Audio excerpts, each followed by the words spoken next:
C'est le journal, merci d'être avec nous. 3 enquêtes ont été ouvertes après le terrible accident lors d'un essai thérapeutique à Rennes ce week-end. La police a saisi du matériel pharmaceutique. Bilan, un homme en situation de mort cérébrale et 4 blessés dans un état grave mais stable. Les conséquences pourraient être irréversibles. Le point avec Océane Nicole. L'enquête est en cours après un test thérapeutique qui a mal tourné à Rennes. 4 personnes sont toujours hospitalisées dans un état neurologique préoccupant. Un patient est lui en état de mort cérébrale. Ce samedi, plusieurs perquisitions ont eu lieu dans les locaux du centre médical de Biotrial. 3 enquêtes sont en cours, des enquêtes menées par la police judiciaire, par l'inspection générale des affaires sociales et par l'Agence nationale de sécurité du médicament. Le but, déterminer si cet accident est lié à une erreur de procédure ou à la molécule qui a été testée. Les conditions dans lesquelles ce protocole a été validé, c'est un premier point. Un deuxième point, c'est de savoir si le protocole a été respecté en tant que tel, si les procédures applicables et les normes internationales de sécurité ont été respectées. Les patients hospitalisés sont âgés de 28 à 49 ans. Ils faisaient partie d'un groupe de 90 volontaires.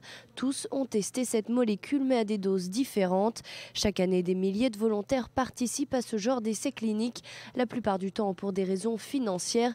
Mais après cet accident, certains se disent refroidis. Ça fait un peu peur. Après, est-ce qu'il faut remettre en cause toute l'évolution, toute la recherche clinique? Je pense pas, parce qu'on en a besoin. Mais est-ce qu'il faut qu'il y ait des contrôles de sécurité qui soient faits, supplémentaires? Peut-être. La ministre de la Santé, Marisol Touraine, s'est dite déterminée à faire la lumière sur cet accident rarissime en France.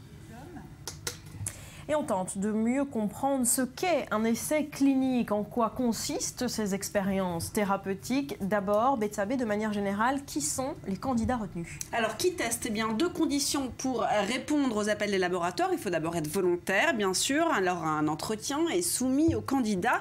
Et puis, il faut aussi, bien sûr, être sain. On s'assure de la parfaite santé des candidats grâce des bilans sanguins, toxicologiques, sauf dans le cas de certains médicaments comme les anticancéreux que l'on propose à des malades chez qui les traitements existants ont échoué. Notez d'ailleurs que lors des tests, tous les candidats ne vont pas forcément recevoir la fameuse molécule qui est à l'essai. En effet, une partie ne recevront qu'un placebo et ils ne seront pas forcément au courant. Il n'empêche, une fois les tests validés, eh bien tous les candidats sont rémunérés et c'est d'ailleurs leur motivation première.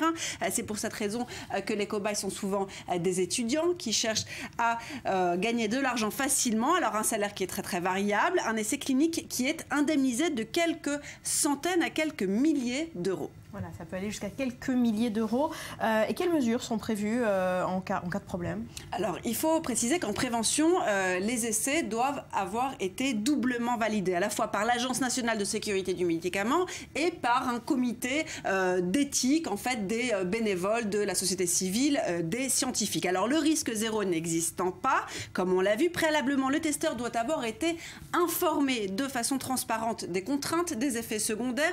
Il doit donner un consentement éclairer sa participation et surtout ce consentement-là, eh bien, il peut le retirer à n'importe quel moment, tout comme les médecins peuvent décider en cas d'effet indésirable que le traitement doit être terminé. Alors en cas d'accident, les volontaires sont indemnisés par un fonds spécial et plus encore s'il y a un procès, si une faute est établie. Voilà, en tout cas, pour cette affaire de Rennes, l'enquête est en cours. Merci Betsabé.